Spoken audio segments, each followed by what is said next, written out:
O dabar viskas bus gerai, tai toj pasižiūriu, dar sulaukiu telefone.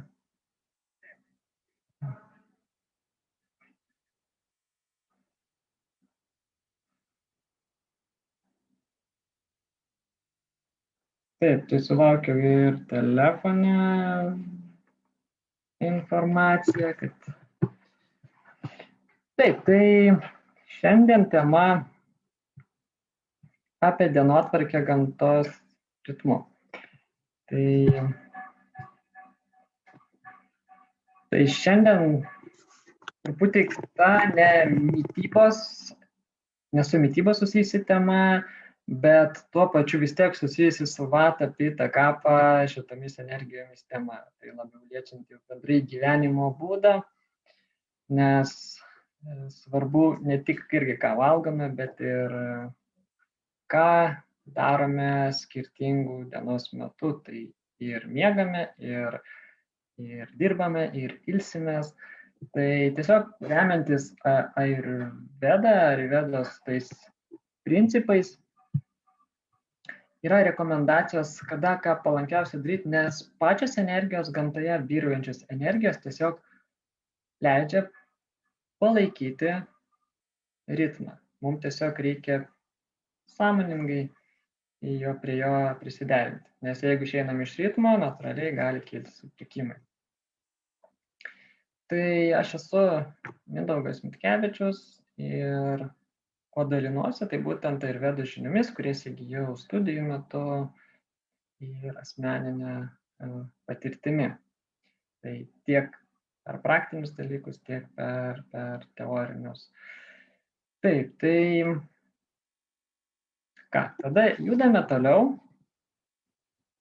Apie ką šiandien? Tai svarbus momentas vėlgi yra tas, kad viskas Žemė aplinkoje, aplink mūsų sudaryta iš 5 elementų - erdvės, oro, ugnies, vandens ir žemės. Gamtoje šitie elementai, mūsų kūne šitie elementai ir atitinkamai, kokie elementai vyrauja aplinkoje labiau, tie elementai veikia mus.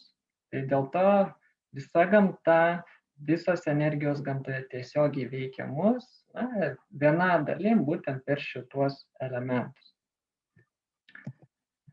Taip, ir išskiriamos vėlgi yra tos 3 pagrindinės energijos, došos vadinamos. Tai vienas dalykas, jos gali būti kaip energijos kūne atliekančios savo funkciją ir apibrėžiančios kūno tipą, bet lygiai taip pat tos energijos vyrauja ir gamtoje. Ir atitinkamai kiekviena iš šitų energijų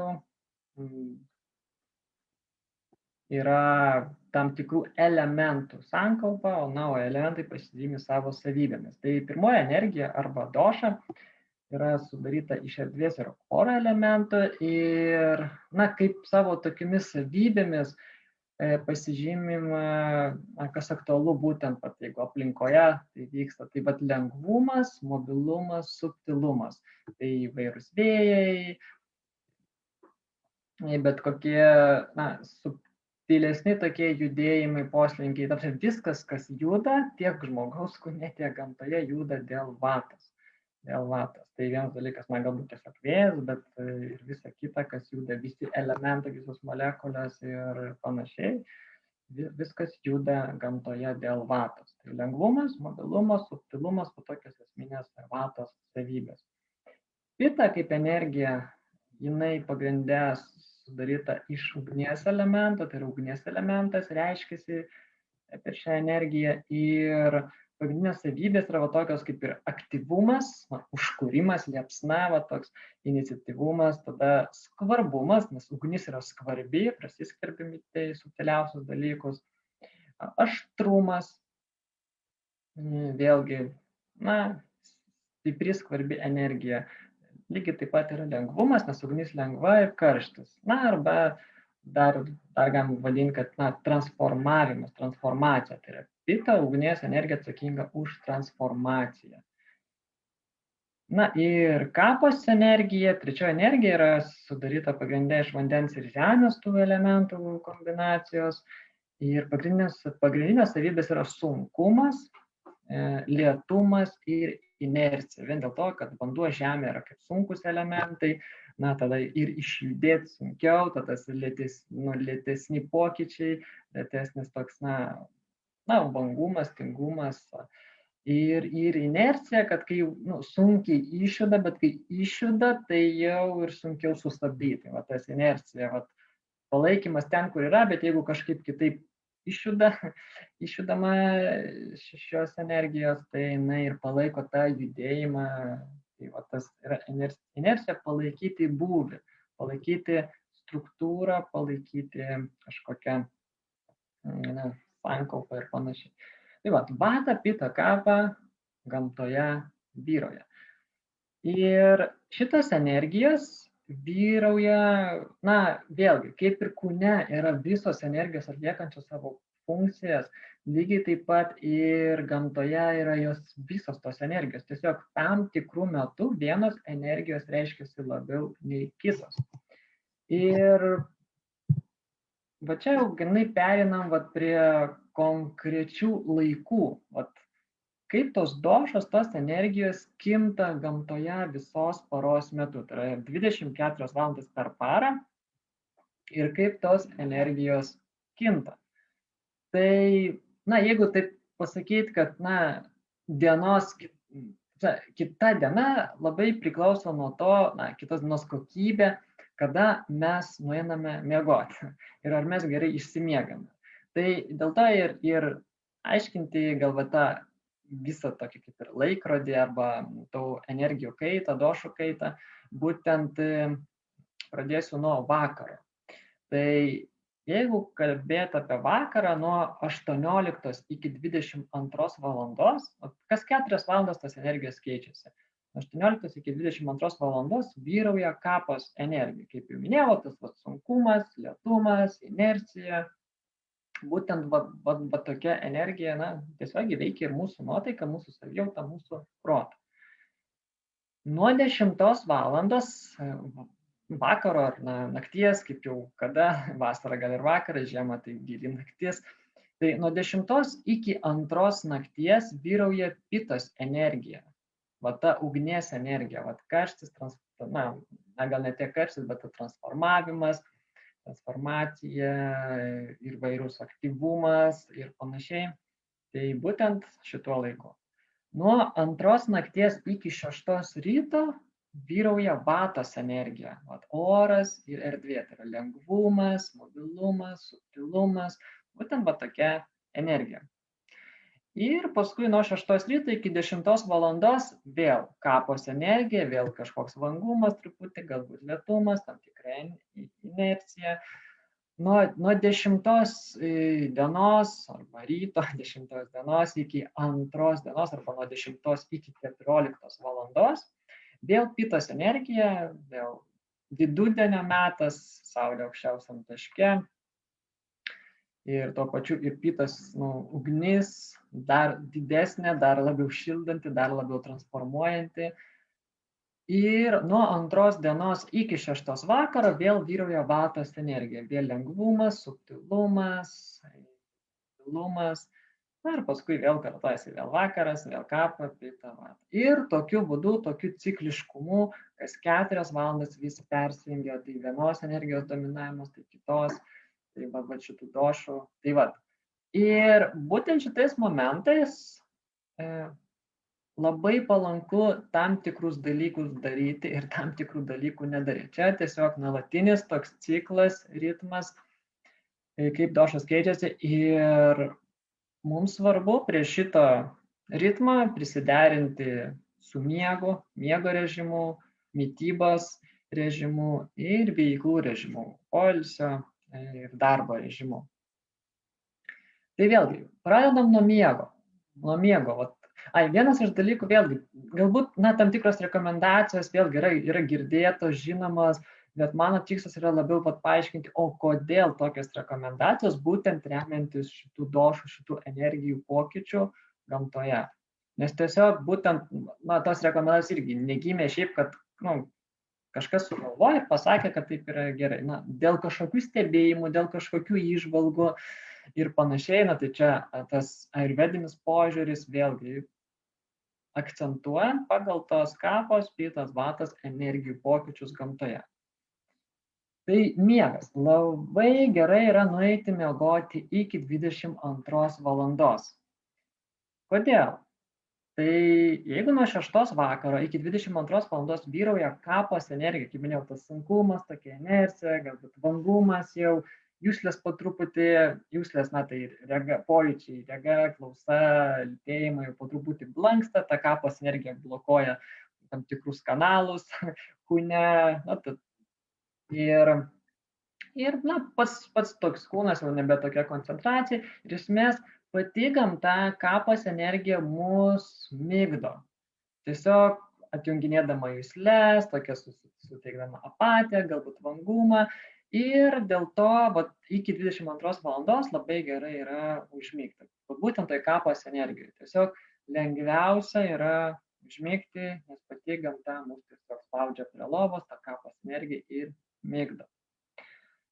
Tai jeigu iki 22 valandos nenueinama miegoti, paskui įsijungia pitos energija. Pitos energija, aktyvumas, transformacija, vėl kažkoks ten galbūt daugiau norų, vėl juslės atbunda ir tarsi galbūt atsiranda antras kvėpavimas, taip pavadinti. Vėl iki žvalus, galbūt čia jau atrodė prie lovos spaudė, paskui žiūri po 10 valandos jau kažkaip vėl žvalumas, vėl kai norisi veikti. Tai vyksta dėl pitos energijos, nes į tą užkuria vėl tokį ugnį, vėl galbūt paaštrina kažkiek tą protą, mąstymą. Tai ir dėl to sunkiau paskui yra užmigti nuėjus po 22 valandos, nes vėlgi tas aktyvumas, didesnis proto stimuliavimas, daugiau minčių, jausmų ir visa kita.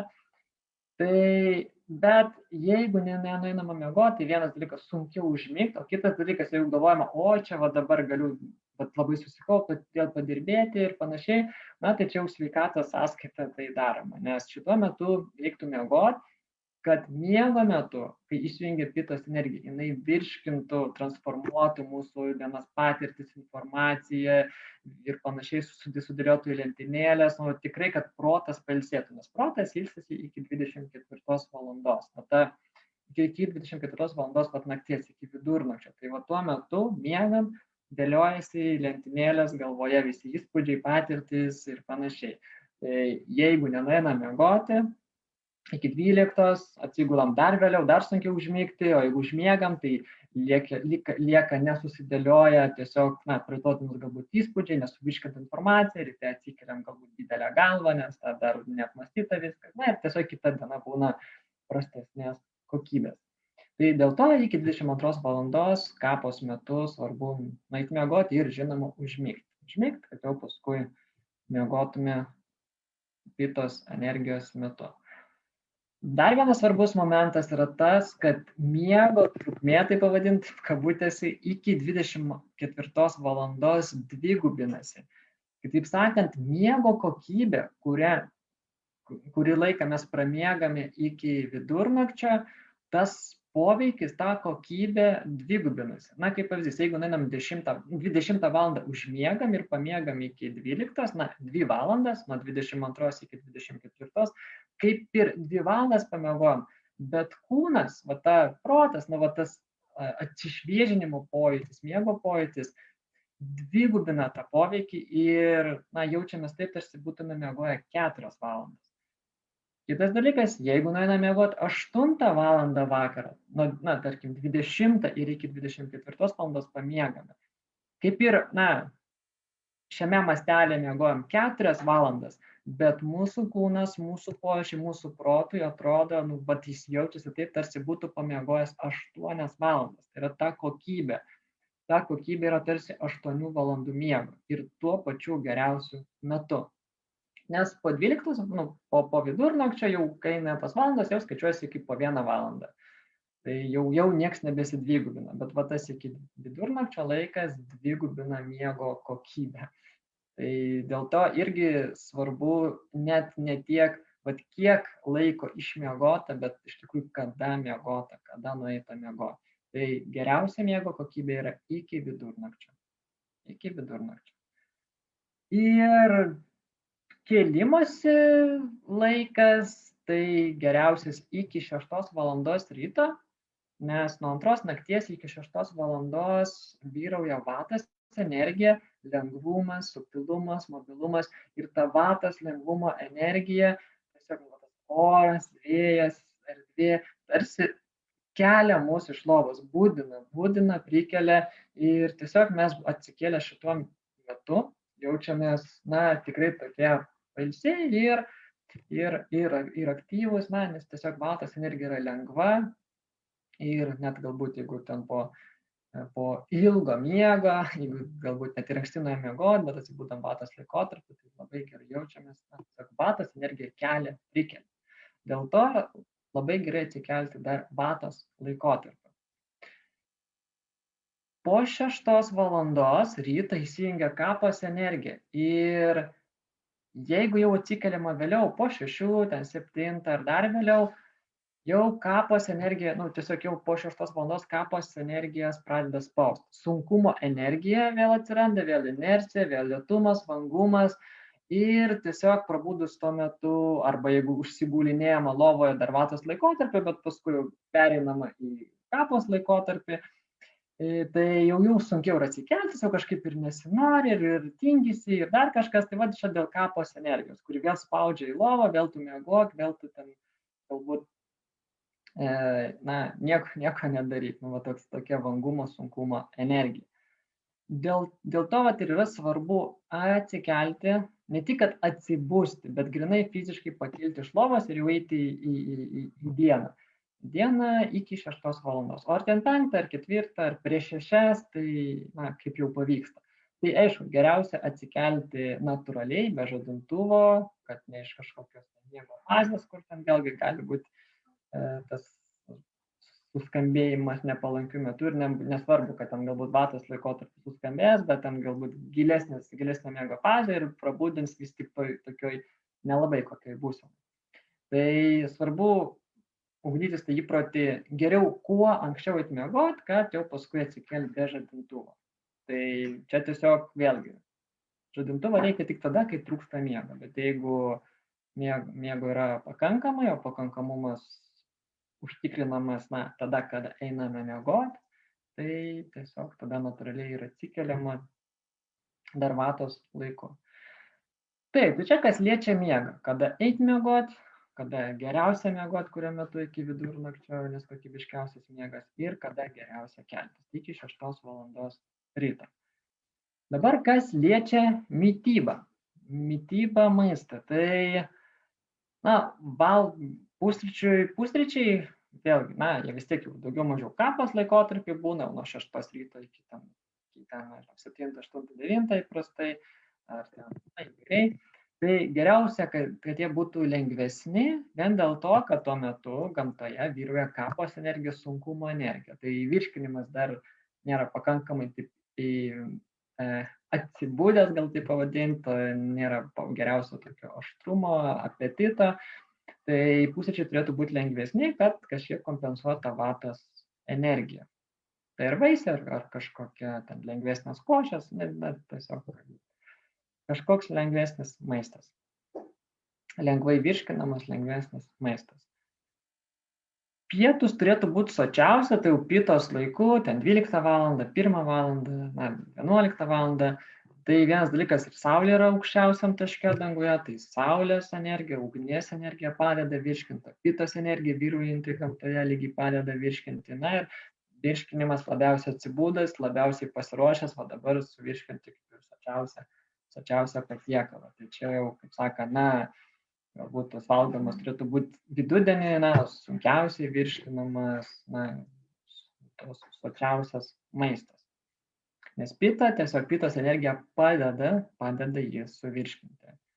Ir vakarienė, vėlgi daugiau mažiau, vėlgi galbūt būna apie 6, 5, 7, kaip kada, tai arba vatos laikotarpio pabaiga, arba jau kapos laikotarpio pabaiga, tai vakarienė turėtų būti lengvesnė, nes jau pietos energija sumažėjusi, ugnies mažiau ore, tai virškinimas vėl kažkiek, prislopęs ir vakarinė turėtų būti lengvesnė, geriau virškinama, ypatingai jeigu dar valgoma kapos laikotarpį nuo 6 valandos, tai vėlgi sunkumas, vangumas, tai vėlgi lengvas maistas, gerai virškinamas maistas, kad jis pilnai būtų įsisavintas, suvirškintas. Tai va, tai tokie pagrindiniai momentai, kas liečia mitybą.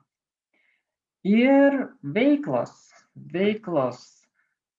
Tai fizinis aktyvumas, kažkokia mankšta geriausia, jeigu atliekama ryte nuo 6 valandos, būtent kapos laikotarpį. Nes kapos energija vėlgi, tas yra sunkumas, lėtumas, vangumas, inercija. Tai labai gerai tuo metu kompensuoti tą tokį lėtesnį, vangesnį galbūt poveikį kažkokia fizinė mankšta, aktyvumu, kad kaip tik prasklaidyti tą sunkumą, tą tokį vangumą ir inerciją.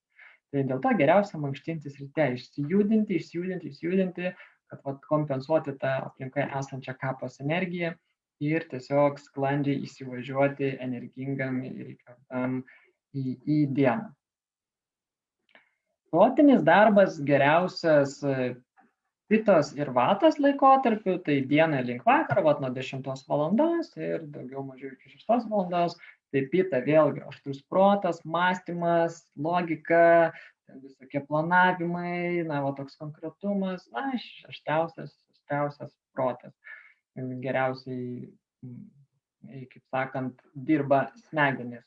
Ir lygiai taip pat vatos laikotarpis irgi palankus, ypač kažkokiam kūrybiniam dalykam, mąstymui, naujam idėjom, nes vata yra tas subtilumas, mobilumas, įvairių idėjų, tokio pita labiau konkretus darbai, tokie fiksuoti, kur kažką galbūt daugiau tokio loginio mąstymo, vata labiau tokia kūryba, idėjos ir panašiai, bet lygiai taip pat protinis darbas, nes vėl mintis galvoje juda dėl vatos energijos. Tai lygiai taip pat tas laikas tinkamas, galbūt ne tam pertekliniam kažkokiam mąstymų, planavimo, analizavimui ir panašiai, bet tokiam labiau kūrybiniam procesui.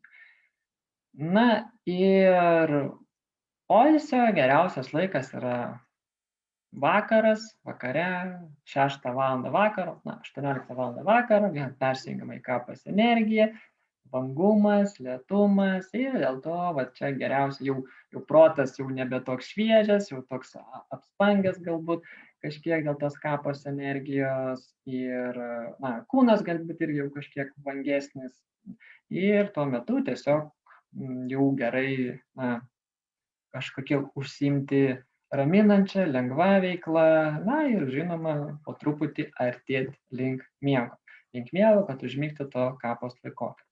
Tai poilsis vakare nuo 6 valandos. Ramybė, poilsis, ramios veiklos. Tai tokiu būdu sukasi energijos, rytas, vakaras, naktis, diena. Ir atitinkamai pataikant su savo veiklomis, su savo tam tikrais gyvensenos aspektais, to tam tikrų režimų, kada ką darome. Jeigu mes įtaikome į gerą ritmą, į gerą energiją, su atitinkama veikla, maistu, mityba ir miego ir atsikėlimu, mes gyvename pagal gamtos ritmą ir tai yra pats sveikiausias gyvenimo būdas. Tai yra tiesiog pati gamta palaiko mūsų veiklas, tiek virškinimą palaiko, tiek miegą palaiko, tiek atsikelti padeda iš lovos, tiek protiškai dirbti, galbūt tik tames rytą, su mankšta jau patys sąmoningai išsijudinam. Bet čia irgi žinoti, kad taip yra, tiesiog kada geriausia galbūt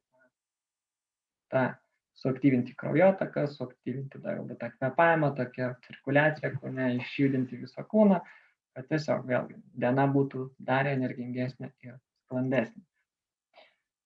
Taip, tai kūnas dirba savo ritmu. Norim mes to ar nenorim, energijos mus veikia ir mums reikia tą ritmą palaikyti.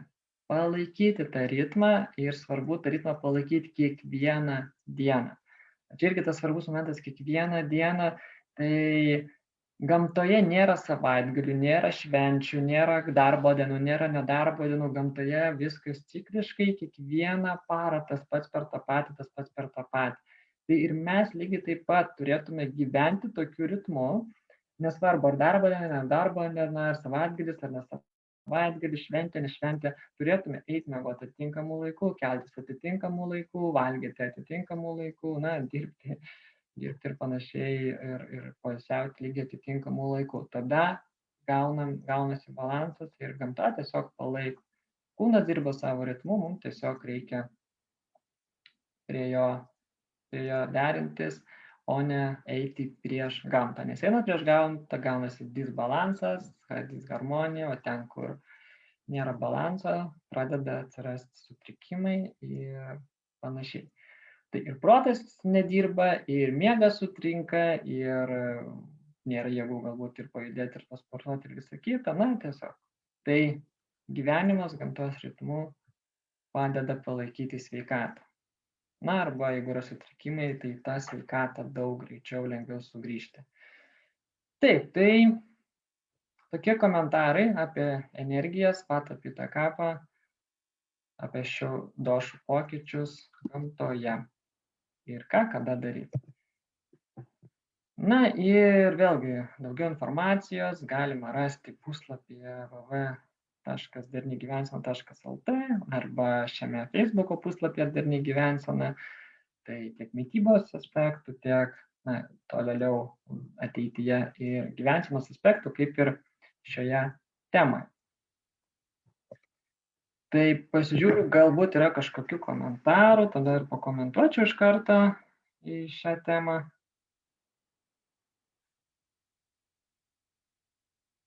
Taip, pasižiūriu.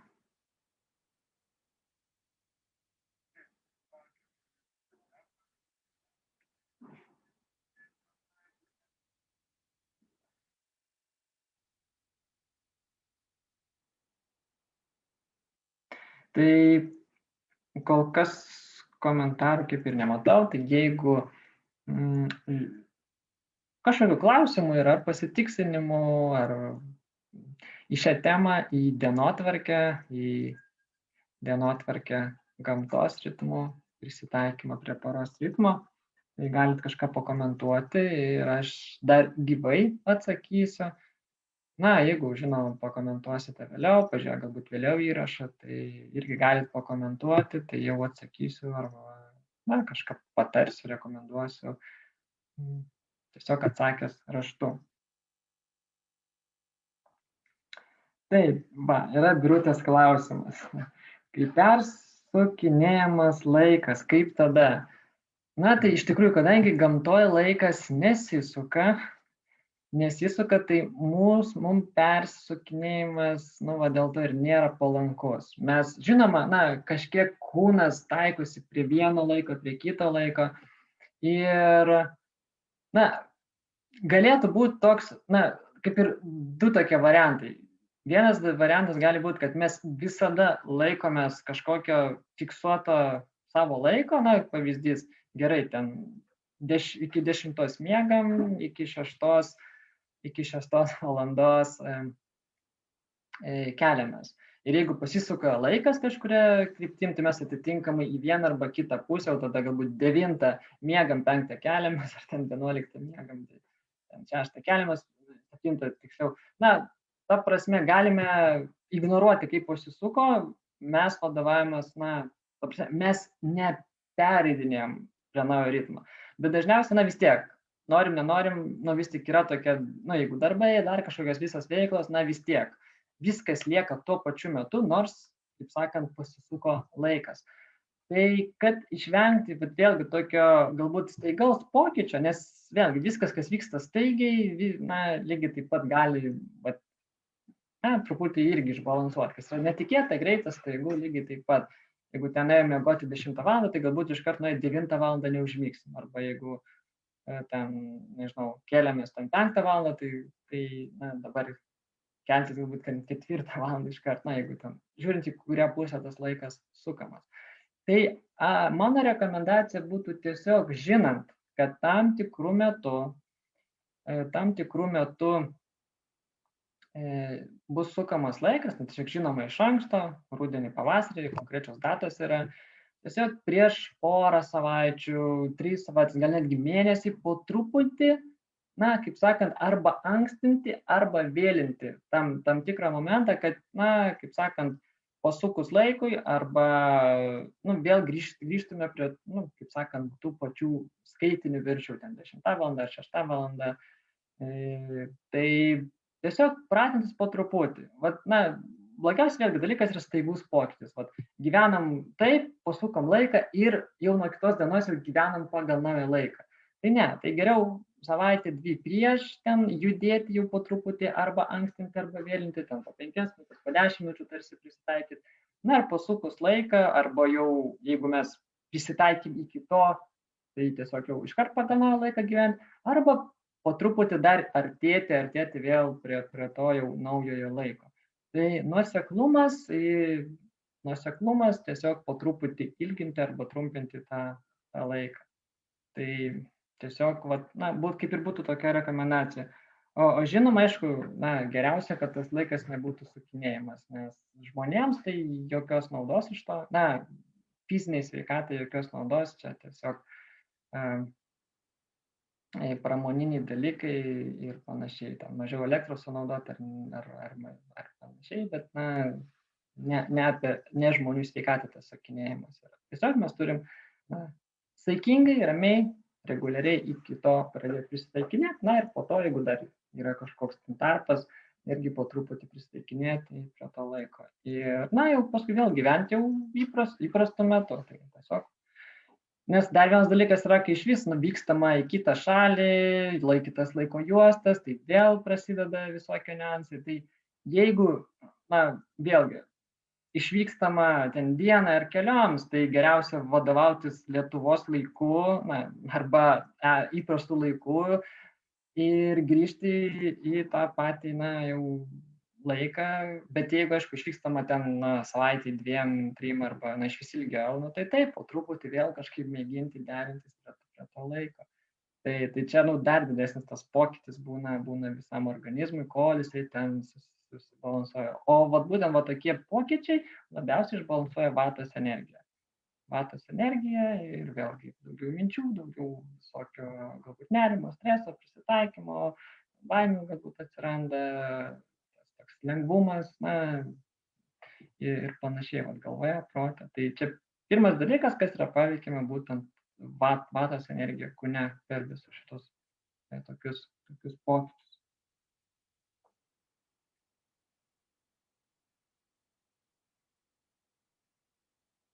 Taip, tada daugiau komentarų nematau. Na ką, tai gerai, tai tada šiandien tuo ir baigiu. Linkiu gyventi gamtos ritmu, nes tai yra palankiausia tokia dienotvarkė, visa gamta palaiko, o kai mes tiesiog prisiderinam, kūnas dirba savo ritmu, kūnas yra sveikiausias. Viskas tiksi, širdis tiksi, kraujotaka, kvėpavimas, viskas turi savo ritmą, savo ciklą ir jeigu mes esam harmonijoje su gamta, su tų energijų pokyčiais, tai tiesiog belieka džiaugtis gerą savijautą. Tai ačiū, kas žiūrėjote tiesiogiai, ačiū už klausimus ir ką, iki kitų kartų bus dar įvairių tokių įrašų, video arba tekstinių įrašų į šią grupę, kas liečia sveiką mitybą, sveiką gyvenseną, na ir bendrai darną balansą kūne. Tai iki kitų kartų.